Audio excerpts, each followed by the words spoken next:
to 7% جتنا بھی آپ کا ویٹ ہے وہ ریڈکشن ہو جائے. اس کے ساتھ آپ کی جو ہے وہ کاربس کی جو ہے وہ کٹ ڈاؤن ہو.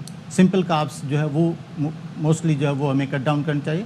کمپلیکس کارب جو ہے وہ لے سکتے ہیں تو اٹس پاسبل کہ وہ ریورس ہو سکتی ہے وہ اگر ہم اپنا لائف اسٹائل چینج کریں. ایک تو سمپل اور کمپلیکس کاربس میں فرق بتائیے گا, دوسرا وہ پوائنٹ سسٹم آپ نے کہا کہ بغیر کسی ٹیسٹ کے, وہ پوائنٹ سسٹم ہے کیا؟ ہاں پوائنٹ سسٹم میں جو ہے وہ ایک سمپل ہے, ہم بیٹھ کے اپنا بھی یہاں پہ بھی جو ہے وہ نکال سکتے ہیں. وہ کیا کہ ایک ایج اگر ایج آپ کی 40 اور 50 کے درمیان میں ہے تو آپ کے جو ہے وہ پوائنٹ اسکور جو ہے وہ 1 آتا ہے. اگر 50 سے ابو ہے تو آپ کا جو ہے وہ 3 آتا ہے. اوکے. ایک دوسری ایج ہے کہ اگر آپ کی فیملی ہسٹری کے اندر ڈائبٹیز ہے تو وہ آپ کا 0 ہو گیا.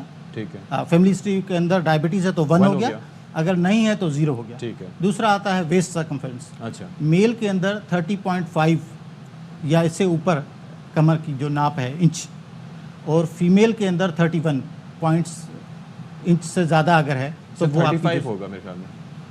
35 and 5 میل میں, 31 and 5 فیمیل میں. ٹھیک ہے. اگر یہ مجموعی اسکور آپ کا 4 یا اس سے زیادہ ہے تو وہ آپ رسک پہ ہیں کہ اپنا جا کے ٹیسٹ کرائیں کہ آپ کو ڈائبٹیز ہو سکتی ہے. اوکے.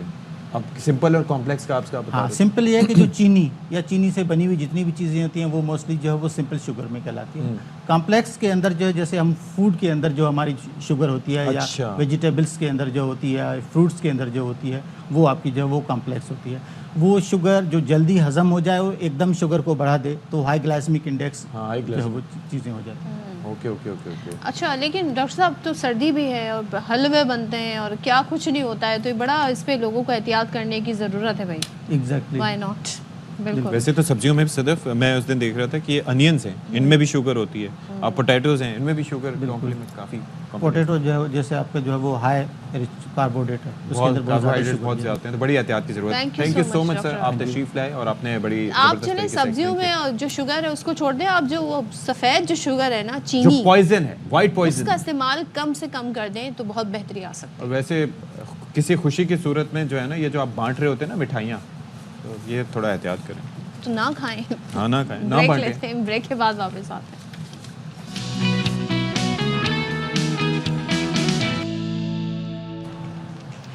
بسم اللہ الرحمن الرحیم. السلام علیکم. باخبر سویرے میں ایک بار پھر سے آپ سب کا خیر مقدم ہے. امید ہے آپ لوگ بالکل ٹھیک ٹھاک ہوں گے, خیریت سے ہوں گے. 10 سے 11 تک انشاءاللہ آپ کا ہمارا ساتھ ہوگا. آج میچ شروع ہونا ہے اب سے تقریباً 3 گھنٹے میں, اور میں سننے میں یہ آ رہا ہے کہ موسم کے تیور اچھے نہیں. اچھا ویسے ایک چیز ہے صدف, میں ہیڈ ٹو ہیڈ 5 میچز دیکھ رہا تھا, تو اس میں کسی میں الحمدللہ 2022 سے لے کے 2019 تک ہمیں کسی میں کامیابی حاصل نہیں ہوئی. آپ نے ویسے بھی دیکھیں یہ تو ابھی تو انگلینڈ سے پہلے ٹیسٹ سیریز سے پہلے یہی سلسلہ تھا, لیکن اب جو ہے چیزیں ٹرن اراؤنڈ ہو گئی ہیں, تو ایک اچھی امید ہمیں بن گئی ہے. پاکستانی ٹیم نے اچھی پرفارمنس بھی دی ہے, کوئی ایسے تکے میں میچ نہیں جیتے ہیں, ہم نے پرفارم کیا بھائی, ہم نے ان کو پچھاڑا ہے, میچ ہم نے جیتا لیکن ہے. پچھاڑنے والے 6 پلیئر چینج ہو جائیں گے, تو یس یہ ویسے چینجز کو ہمیں دیکھنا ہوگا. چلیں اچھا ہے, آئیڈیا ہو جائے گا, اور ٹیم اگر آپ نے چیمپئنز ٹرافی سے پہلے پوری بنانی ہے صحیح, تو پھر ہمیں آئیڈیا ہو جائے گا کیا ہونا ہے. موسم کا آج آپ نے کچھ تذکرہ نہیں کیا صدف, خوشگواری موسم کی میں نے آسٹریلیا کے موسم کی بات کر لی. پاکستان کے موسم میں آ جاتے ہیں, اور پاکستان کے موسم کی جب ہم بات کرتے ہیں تو سب سے پہلے جو ہم سب کے دل کے قریب ہے وہ ہے جی لاہور شہر, کیونکہ ہمارا جو یہ پیارا لاہور شہر ہے وہاں پر جو اس وقت شہریوں کو مشکلات کا سامنا ہے. نہ صرف لاہور, ملتان, فیصل آباد, شیخ پورہ, پنجاب کے بہت سارے ایسے علاقے اور شہر ہیں جہاں پر ہم دیکھ رہے ہیں کہ دھند کے ساتھ ساتھ جو اسموگ ہے اس کی لپیٹ میں ہے, فاگ اور اسموگ کی لپیٹ میں. لیکن اب برسات کا امکان ہے, برسات کا امکان ہے. جی لیکن آج کے AQI ہمیں کیا بتا رہا ہے, آج کا AQI میں دیکھ لیتا ہوں, لیکن آج شام سے ہو یہ رہا ہے کہ بارش کا امکان ظاہر کیا گیا ہے. تو بڑی اچھی خبر ہے, تو اس سے بارش ہو جائے گی تو انشاءاللہ العزیز یہ ہوگا کہ یہ فضا میں جو کثافتیں موجود ہیں یہ ہم بہہ جائیں گی, اور پھر اس کے بعد لیکن شروع میں جو بارش ہوگی وہ کیمیائی بارش ہوگی, تو آپ نے احتیاط کرنی ہے. آپ کو پتہ ہے ویسے بھی کہا جاتا ہے کہ بارش جب شروع میں ہو رہی ہو تو آپ کو اس کے اندر جو گھر کے بزرگ کہتے ہیں نا پہلی بارش میں جا کر باہر نہیں نہانا چاہیے, اس کی بنیادی مقصد یہ ہوتا ہے کہ وہ کیمیکل والی بارش. اچھا کراچی میں 156 ہے اس وقت AQI, لیکن لاہور میں اس وقت جب میں آپ سے بات کر رہا ہوں صدف عبدالجبار اور ناظرین کرام, تو 790 ہے ایئر کوالٹی انڈیکس, یعنی کہ آپ کی ہوا 300 پلس ہو تو ہیزرڈس ہو جاتا ہے. ویسے تو 150 پلس ہو تو ہیزرڈس ہے, کیونکہ 0 سے 50 تک سے ٹھیک ہے, ان ہیلدی. ہاں جی. اس کے بعد دوسرے نمبر پر ہے دہلی, یعنی کہ انڈیا, دہلی کا جو AQI ہے وہ 406 ہے، یعنی کہ لاہور اور دہلی میں تقریباً 300 پوائنٹس کا فرق ہے، اور آپ اندازہ کر سکتے ہیں 300 نہیں بلکہ 400 کا، ایک جانب 406 ہے دوسری جانب 790 ہے، تو 800 سے 400 مطلب یہ ہو کیا رہا ہے ویسے؟ وہاں پر کم سچویشن اور یہاں پر زیادہ خراب ہے، تیسرے نمبر پر پھر ڈھاکہ آ جاتا ہے۔ تو اب اس میں یہ جو برسات کا ایلیمنٹ آ رہا ہے، آج شام سے پیشگوئی کی گئی ہے پنجاب کے کئی اضلاع میں جو کہ 3 روز تک جاری رہے گی۔ موسم کا حال بتانے والے یہ کہتے ہیں کہ لاہور، فیصل آباد، راولپنڈی، مری، اٹک، چکوال، تلگنگ، جہلم، گجرانوالہ، میاں والی، خوشاب اور سرگودا میں بادل برسیں گے۔ چلیں تو جی ہم پوچھ لیتے ہیں، سردار سرفراز صاحب ہمارے ساتھ موجود ہیں، وہ ہمیں بتائیں گے کہ لاہوریوں کے لیے اور پورے پنجاب کے لیے کیا اس حوالے سے اچھی خبر ہے۔ سردار سرفراز صاحب، ظاہر ہے جس طریقے سے متاثر ہے پنجاب، بالخصوص جو 2-3 شہر ہم دیکھ رہے ہیں پنجاب کے اسموگ سے، بارش ہو جائے گی تو بہت بہتری آئے گی۔ بارش آپ بتا دیں کہاں کہاں ایکسپیکٹڈ ہے اور کتنے دن یہ بارش ہوگی؟ جی بہت شکریہ۔ دیکھیے بارش زیادہ تر تو کے پی کے علاقوں میں ہے، زیادہ تر علاقوں میں جو اچھی بارش ہے وہ تو وہی ہزارہ ڈویژن ہو گیا، مالاکنڈ ڈویژن ہو گیا، اور تیر چترال سوات ان علاقوں میں، اور پھر ایکس فاٹا کا جو ریجن ہے ادھر، اور اسلام آباد تک میں بھی امکان ہے، ہو سکتا ہے آج رات میں ہو جائے، کل ہو جائے، پرسوں ہو جائے۔ آج سے لے کے 16 تک ہے، یعنی 14 سے 16 تک یہ اسپیل ہے۔ اس میں کے پی میں اچھی بارش ہے، کشمیر میں اچھی ہے، گلگت بلتستان کی طرف ہے، اور پہاڑوں پر برف باری بھی ہے، اور کچھ امکان ہے کہ نیچے لاہور، فیصل آباد وغیرہ تک پہ بھی ہلکی پھلکی بارش ہو سکتا ہے، ہو جائے تو کچھ قدرے ریلیف ہو جائے۔ سردار صاحب یہ جو ہلکی پھلکی بارش آپ کہہ رہے ہیں، تو اس سے جو کثافت ہے ہوا میں، جو اسموگ کی صورت میں جس نے لاہور شہر کو اپنی لپیٹ میں لے رکھا ہے، اس پر اس کا امپیکٹ کیا پڑے گا؟ دیکھیں اصل میں کھل کے بارش ہونا تو پھر تو آپ کی ایئر کوالٹی بہتر ہو جائے گی، کلین ہو جائے گی فضا اگر کھل کے ہو، لیکن ایسا نہیں لگ رہا کہ لاہور وغیرہ کی جو ریجن ہے، لاہور، فیصل آباد، گجرانوالہ اور نیچے ساہیوال اور ساؤتھ پنجاب میں تو اتنی کوئی ہے ہی نہیں، لیکن جو سینٹرل اور نارتھ پنجاب ہے وہاں پر لائٹ رین ہے، تو لائٹ رین سے مطلب اس تھوڑی دیر کے لیے، 1-8 دن کے لیے تو بہتر ہو سکتی ہے سچویشن، لیکن اس کے بعد پھر ایک طرح سے وہ ہو جائے گی دوبارہ سے۔ لیکن یہاں تو 16 نومبر تک کہا جا رہا ہے، تو یہ کیا 2-3 دن ہوگی اگر لائٹ رین بھی ہوتی ہے تو؟ دیکھیں لائٹ رین جو ادھر تو یعنی لاہور وغیرہ کی طرف تو کل رات ہو سکتی ہے، کل 15 نومبر کی رات کو یا پھر 16 کی صبح کو، مطلب ادھر بریف سا اسپیل ہو سکتا ہے۔ اوپر جو ہے نا کے پی کے بیشتر علاقوں میں اور اسلام آباد سے اوپر مری، گلیات وغیرہ ہو گیا، اور کشمیر کا وہ ریجن جو ہے اس میں آج سے لے کے 16 تک ہے وقفے سے۔ اچھا سردار صاحب، ویسے یہ جب مصنوعی بارش کی ہم بات کرتے ہیں تو اس بارے میں کافی متس پائی جاتی ہیں، لیکن ایک چیز جو میں نے سنی تھی وہ یہ ہے کہ اس میں مصنوعی بارش برسانے کے لیے بھی بادلوں کا ہونا ضروری ہے، اور ان کا ایک ظاہر ہے کہ ایک سرٹن لیول ہوتا ہے، تو کیا یہ جو بادل آئیں گے اس کا کوئی فائدہ اٹھایا جا سکتا ہے؟ حکومت کی جانب سے کچھ مصنوعی بارش کا تجربہ ہو سکتا ہے یا نہیں؟ جی بالکل ایسا ہی ہے، اصل میں اچھی تھک لیئر کلاؤڈز کی ہونی چاہیے نا، تاکہ وہ بارش جو مصنوعی بارش آپ برسوائیں تو اس کا کوئی ایک طرح سے ایڈوانٹیج ہو یا فائدہ ہو۔ تو دیکھیے یہ اب ڈیپینڈ کرتا ہے کہ کس اس میں آتے ہیں۔ ویسے تو میں نے جیسے آپ کو کہا کہ لائٹ رین ہوگی، یعنی اونچے بادل ہوں گے، ہلکے بادل ہوں گے۔ اب اس میں کہاں تک یہ ایکسپیریمنٹ سکسیسفل ہوتا ہے، پچھلی دفعہ بھی آپ نے دیکھا تھا کوئی اتنا وہ نہیں رہا تھا، سکسیسفل نہیں رہا تھا، لیکن اب کی دفعہ اگر اچھے بادل آ جاتے ہیں، جیسے ایک طرح سے دکھائی دے رہا ہے کہ نسبتاً بہتر لیئر آف کلاؤڈز ہوگی، تو اس میں کیا جا سکتا ہے ایکسپیریمنٹ، لیکن وہی بات ہے کہ یہ 1-8 دن 2 دن کے لیے وقتی ایک طرح سے اس کا حل ہے، ادروائز تو وہ پھر دوبارہ سے پھر وہی اسموگی کنڈیشنز ہوں گی، کیونکہ آگے بالکل ڈرائی ویدر ہے، یعنی یہ 16 کے بعد پھر جو نومبر کے بقیہ دن ہیں ان میں اسی طرح سے ڈرائی کنڈیشن بھی ہوں گی۔ آپ کو بھی یقین نہیں آ رہا کہ ہم نومبر میں آ گئے۔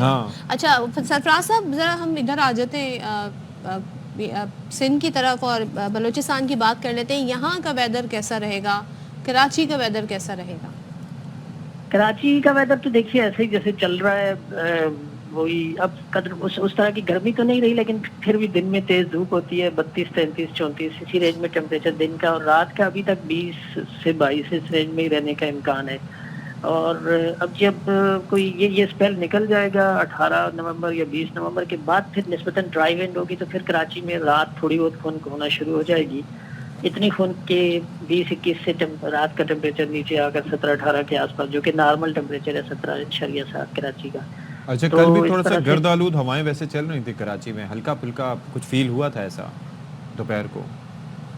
ہاں ویسے تو پچھلے 3-4 دن سے نا آپ نے نوٹ کیا ہوگا سمندری ہوائیں چل رہی ہیں, اسی باعث رات گئے اور صبح میں اچھی خاصی نمی ہو جاتی ہے, تو جب بھی رات کا ٹیمپریچر بھی نہیں گرتا اور ہلکی پھلکی مسٹی کنڈیشن ہوتی ہے, اور سراؤنڈنگ میں تو ہلکی پھلکی فاگ بھی ہو جاتی ہے یہاں پر بھی, جو جہاں ویجیٹیشن زیادہ ہے سپر ہائی وے وغیرہ کی طرف یا کراچی کے سراؤنڈنگ میں. ایک چیز مجھے بتائیے گا, ظاہر ہے کہ موسمیات پہ آپ نظر رکھتے ہیں اور اس کا کلائمیٹ کا بھی بڑا ہے, کلائمیٹ پہ بڑا منفی امپیکٹ پڑا ہے, یہ جو اسموگ اور فاگ اور یہ کنڈیشنز ہر گزرتے سال کے ساتھ بدترین ہوتی جا رہی ہیں. آپ کی نظر میں ویسے کون سے ایسے فیکٹرز ہیں, کیونکہ کوئی کہتا ہے کہ جی فیکٹریوں کا دھواں ہے, کوئی بھارت کو الزام دیتا ہے, کوئی اینٹوں کے بھٹوں کی بات کرتا ہے, کوئی کہتا ہے گاڑیوں کا دھواں ہے. آپ کی نظر میں ویسے یہ فیکٹر کیا ہے, محکمہ موسمیات کے کیا اس میں اسسمنٹ ہے؟ دیکھیے اصل میں تو محکمہ موسمیات کا مینڈیٹ نہیں ہے اور ہمارا ہاں میں بتا رہا ہوں آپ کو کہ ایف اے او کی رپورٹ ایک میں نے دیکھی تھی, وہ اویلیبل ہے ویب سائٹ پر, جو پنجاب حکومت نے اسٹڈی کروائی تھی چند سال پہلے 2020 میں آئی تھی. پھر ایک اربن یونٹ ہے خود پنجاب گورنمنٹ کا, جو اس کی بھی فائنڈنگز موجود ہے. تو وہ جو کہتے ہیں کہ جی سارے کا سارا ایگریکلچر ریزیڈیو جلانے سے ہوتا ہے, ایسا نہیں ہے. ایف اے او کی رپورٹ کے مطابق 43% ایمیشنز ہوتی ہے آپ کی ٹرانسپورٹ سے, 25% آپ کی انڈسٹریز سے ہوتی ہے, اور 20% ایگریکلچر ریزیڈیو برننگ کی وجہ سے ہے. تو اس کا مطلب ہے کہ 78 to 80% جو ہے وہ ڈیو ٹو ٹرانسپورٹ اور ڈیو ٹو انڈسٹریل ایمیشن ہے. تو اگر ان دونوں چیزوں کو آپ آہستہ آہستہ کنٹرول ہوں گی, ظاہر ہے انڈسٹریز کو شہر سے باہر نکالیں, لاہور شہر ہے جیسے, اور اسی طرح سے ٹرانسپورٹ کا نظام اچھا کرے, ہائی کوالٹی کا فیول گاڑیوں میں استعمال ہو, گاڑیوں کی ریگولر چیکنگ ہو, دھواں چھوڑنے والی گاڑیاں ہوں, جتنی آپ کی انفٹ ٹرانسپورٹ ہے اس کو ایک طرح سے وہ کریں, تو آہستہ آہستہ یہ چیز بہتر ہو سکتی ہے. اور یہ مطلب ایک طرح سے نا دونوں فائنڈنگ ایسی ہے. بلکہ جو اربن یونٹ کی وہ ہے ان کی انوینٹری ہے جو ایمیشنز کی, انہوں نے تو 83% ٹرانسپورٹ کا پروپورشن بتایا ہوا ہے. تو اس کا مطلب یہ ہے کہ غالب حصہ جو ہے نا وہ آپ کی ٹرانسپورٹ اور انڈسٹری ایمیشن سے ہوتا ہے. ٹھیک ہے, تھینک یو سو مچ. سرفراز صاحب ہمارے ساتھ تھے اور صورتحال کے حوالے سے بات کر رہے تھے. ویسے پچھلے دنوں بلاول صاحب نے شیئر کیا تھا ایئر کوالٹی انڈیکس کا اسکرین شاٹ, اور وہ کہہ رہے تھے جی اسلام آباد والے, لاہور والے کراچی آ جائیں. تو آج تو کراچی بھی ٹاپ 10 میں ٹرینڈ کر رہا ہے. جی لیکن وہ ایئر کوالٹی جو ہے وہ ٹاپ 10 میں تو ہے, انہیلدی تو ہے نا, انہیلدی تو ہے, لیکن اب وہی بات آ جاتی ہے نا کہ choose the lesser of the evils نا. وہ جو بات ہم کر رہے ہوتے ہیں کہ یہاں پر پھر بھی کہاں پر 790 اور کہاں پر 156, تو کراچی کی تو اسی اراؤنڈ ہوور کر رہی ہوتی ہے نا, کوئی آئیڈیل یہاں پر بھی سچویشن نہیں ہے. اور یہ دیکھیں ہر دن بدلتی ہے صورتحال, تو اس میں آئی ڈونٹ نو انہوں نے کیا سوچ کے یہ مشورہ دیا تھا. کمپیریزن میں میرے خیال میں انہوں نے کہا, کیونکہ اب یہ دیکھیں اگر کوئی چیز اسٹیٹک ہو تو آپ کسی کو اس طرح کے مشورے دے سکتے ہیں, but I don't get it. بہرحال ہاں جی, ہمارے پاس خبر ہے ملتان سے, ذرا وہ ایڈ کر لیتے ہیں. ملتان کا جی نشتر اسپتال ہے, اس میں ڈائلیسس کے دوران 30 مریضوں میں ایڈز میں مبتلا ہونے کا انکشاف ہوا ہے, اور اس کی انکوائری کے لیے ایڈیشنل سیکریٹری جنوبی پنجاب نے کمیٹی قائم کر دی ہے. جبکہ جو ہسپتال کے جی سپرنٹینڈنٹ ہیں ڈاکٹر کاظم خان, وہ کہتے ہیں جی ڈائلیسس وارڈ میں ایسا کوئی واقعہ پیش نہیں آیا ہے. سو مرزا احمد علی سے جان لیتے ہیں جی کہ حقیقت کیا ہے.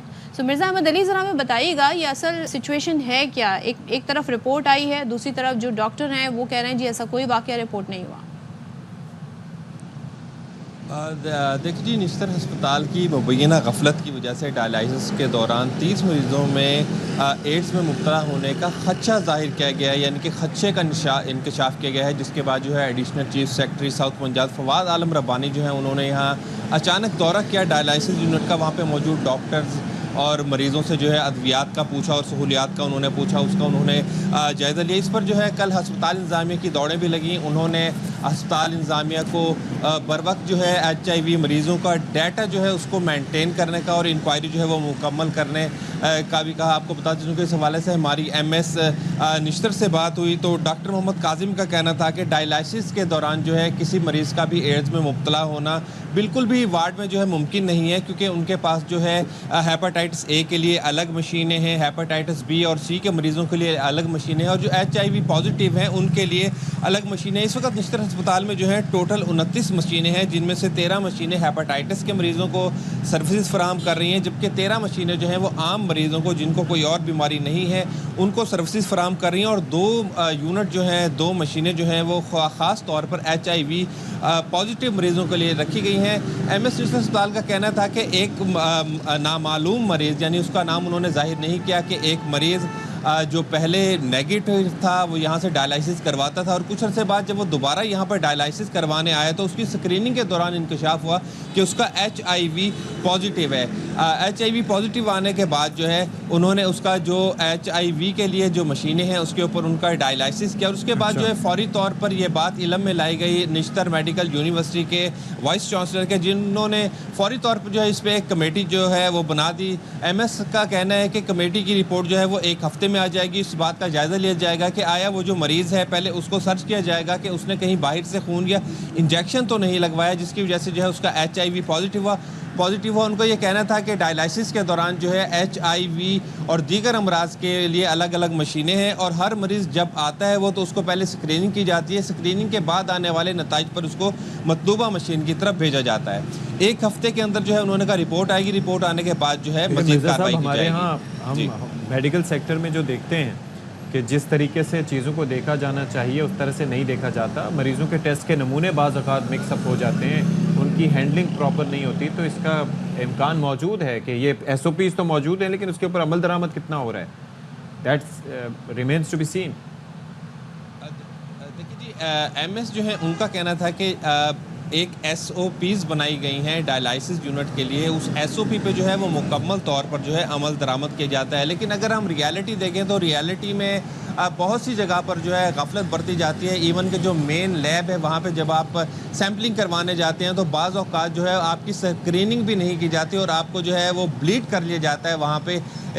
تو غفلت جو ہے اس کا امکان بھی واقع ہے اور یہ جو خدشہ ہے اس سے بھی انکار نہیں کیا جا سکتا, جس کے اوپر فوری طور پر اس انتظامیہ نے جو ہے ایک انکوائری کمیٹی بنائی ہے اور ایک ہفتے کے اندر اس کو پابند کیا ہے کہ وہ اپنی رپورٹ دے گی اور اس مریض کو پہلے ڈھونڈا جائے گا اور اس کی تمام تر ہسٹری لی جائے گی. اس کے بعد جو ہے رپورٹ سامنے آئے گی. اس کے علاوہ انہوں نے جتنے بھی HIV کے مریض ہیں ان کا ڈیٹا رجسٹر کرنے کی بھی ہدایت کی ہے. ٹھیک ہے مرزا احمد علی, بہت شکریہ آپ کا. لیٹس سی جی اس پر مزید ڈیٹیلز ہمارے سامنے بعد میں آتی ہیں.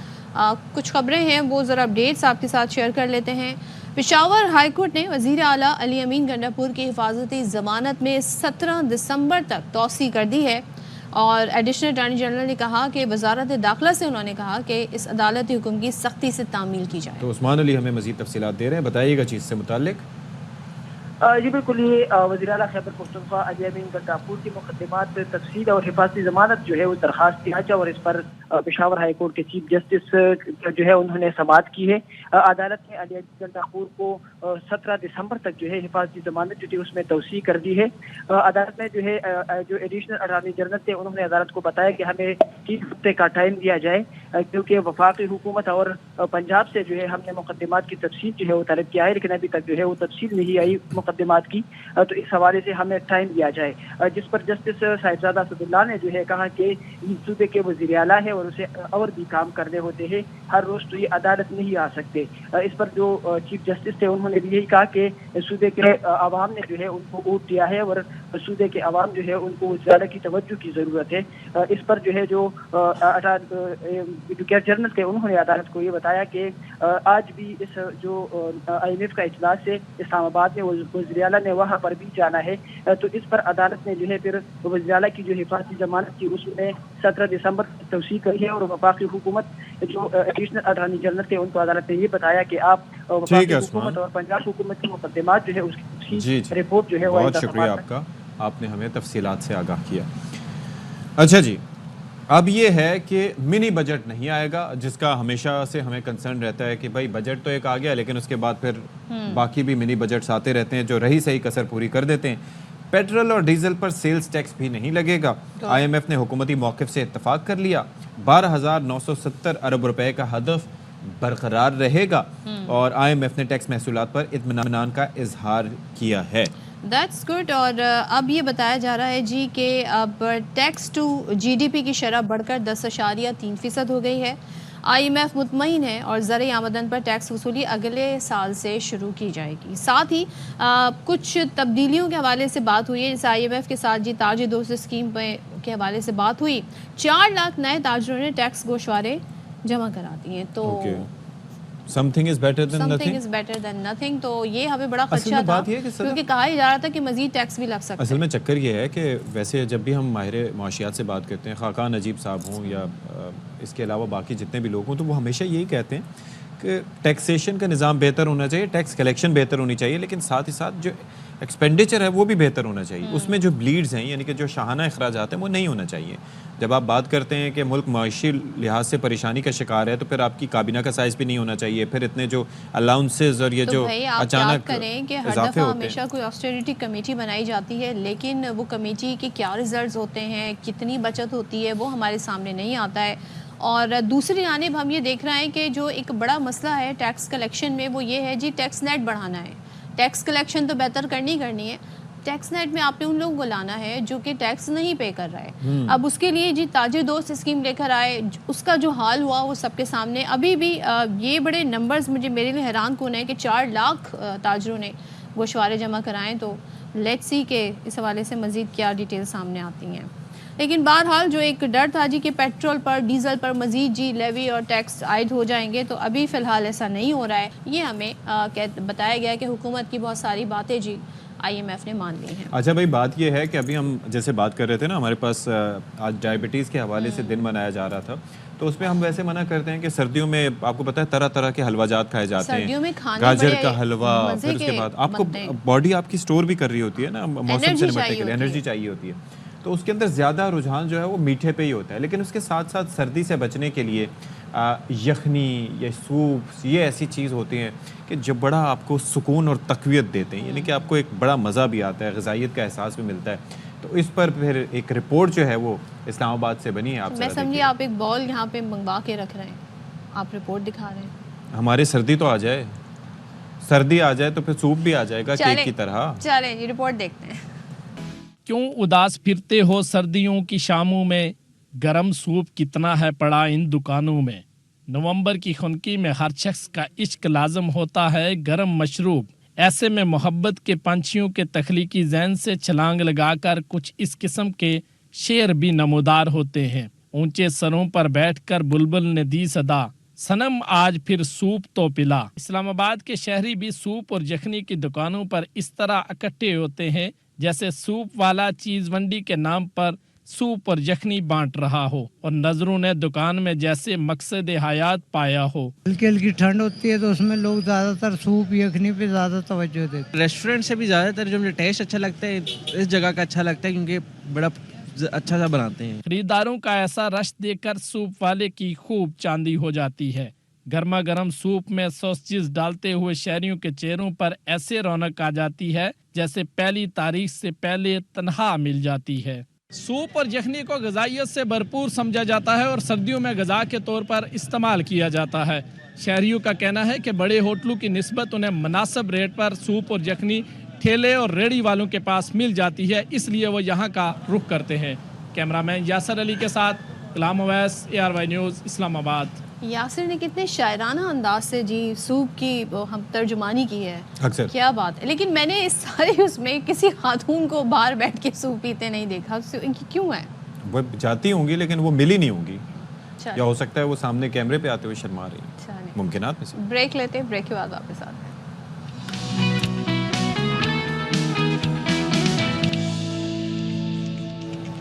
اچھا جی، یہاں پر آپ کو خبر دیں.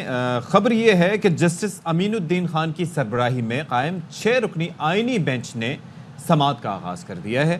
آئینی بینچ ماحولیاتی آلودگی سے متعلق پہلا کیس سن رہا ہے. جسٹس مسرت ہلالی نے اس موقع پر کہا کہ ملک میں ہر جگہ ہاؤسنگ سوسائٹیز بنائی جا رہی ہیں. جسٹس جمال مندوخیل نے کہا کہ گاڑیوں کا دھواں ماحولیاتی آلودگی کی بڑی وجہ ہے. کیا دھوئیں کو روکنے کی کوشش کی جا رہی ہے؟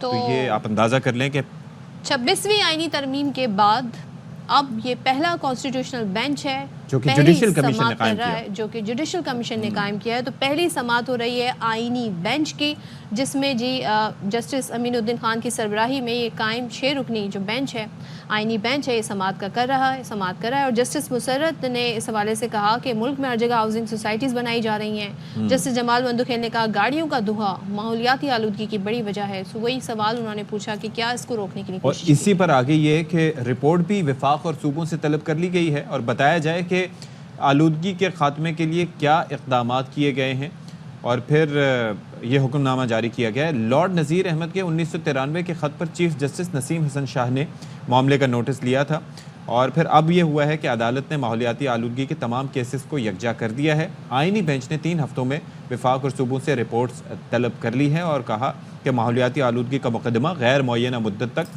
زیر التوا نہیں رکھا جا سکتا. اچھا جی، اور مزید اپڈیٹس ہیں وہ آپ کے ساتھ شیئر کر لیتے ہیں. ہر وقت ہر دم تیار ہیں ایسا کہنا ہے جی وزیر اعلیٰ کے پی کا. احتجاج میں جانے کے حوالے سے حکمت عملی طے ہے لیکن بتا نہیں سکتا. ان کی جانب سے کیا کہا گیا سن لیتے ہیں. ہر وقت مکمل ہوتی ہے، ہم ہر وقت تیار ہیں، ہر دم تیار. کیا ڈفرنٹ حکمت عملی ہوگی اس بار؟ حکمت عملی تو یہاں نہیں بتا سکتا نا، حکمت عملی بس طے ہوگی. یہ بتائیں کہ ہر بار بند کیا جاتا ہے اسلام آباد کو، آپ کو مشکلات ہوتی ہے، کیا کہیں گے؟ بس یہ زیادتی ہے. دیکھیں ایک پرامن ہمارا ہے کہ اگر ہمیں کوئی پرامن احتجاج کرتے ہیں اپنے حق کے لیے تو اس کو ہمیں آئین میں جو ہے نا ہمیں تحفظ ہے اس چیز کا اور ہمیں اجازت ہے اس چیز کی.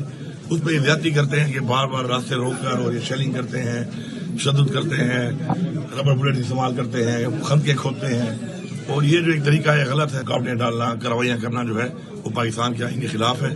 ان کو ایسا نہیں کرنا چاہیے لیکن اب یہ بھی ایسے کرتے ہیں تو ہم بھی اس کے ٹرین ہو چکے ہیں. ہم نے اس کا سر کیا نکالنا ہے. آئی جی پی کے خلاف جو مقدمہ درج ہونا تھا اس میں کیا وہ ہے سر؟ آپ دوبارہ اپنے اسلام آباد جا رہے ہیں؟ اس حوالے سے جو ہے یہ عدالت میں جو چیز چل رہی ہے وہ عدالتی بات میں ایسی بات نہیں کرتا ہوں.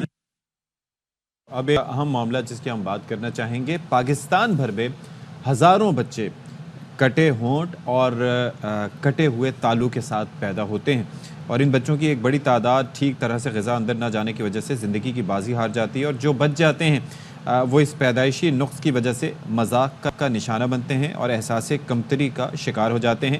اور پھر اس کا ویسے اگر حل نکالا جائے، میرے اپنے کزن کے ساتھ یہ ایک ایشو تھا تو وہ سادہ سی ایک سرجری ہوتی ہے اور اس کے بعد پھر کچھ ایکسرسائزز ہوتی ہیں تو اس کے بعد وہ بالکل ایک نارمل زندگی گزار لیتے ہیں. لیکن اویئرنیس اس بارے میں نہ ہونے کے برابر ہے. پلس وہ اور یہ علاج کئی لوگوں کی جو سرجری کے وہ بہت سارے لوگوں کی پہنچ سے دور بھی ہیں.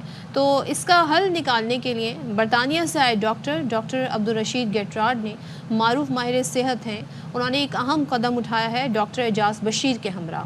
اب گجرات میں کلیفٹ سرجری کے پہلے مکمل اسپتال کی بنیاد رکھی گئی ہے اور کٹے ہونٹوں اور کٹے تالو سے متاثرہ ہزاروں بچوں کے چہروں پہ اب مسکراہٹ بھی ہمیں نظر آئے گی، ان کی زندگی بھی بدل دی ہے.